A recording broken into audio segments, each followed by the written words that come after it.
बरोबर आहे bowling out आहे अंपायर चला नवीन फलंदाज आपण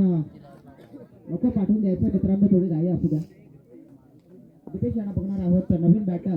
नवीन फलंदाजाच्या भूमिकेमध्ये दीपेश पाटील आधीची जागा चालवण्याकरता पहिला चेंडू खराब दुसऱ्या चेंडूवर विकेट आली तरी षटकामध्ये सुरुवात करत असताना खराब संपला नाहीये दोन चेंडू फक्त इथून टाकून झाले तरी सामना संपला नाहीये तर एखादा फलंदाज चांगला बहारमध्ये आला एखाद्या फलंदाजाने जर लगातार चांगले मोठे हल्ले चढवले तर देखील आपण कमबॅक करू शकता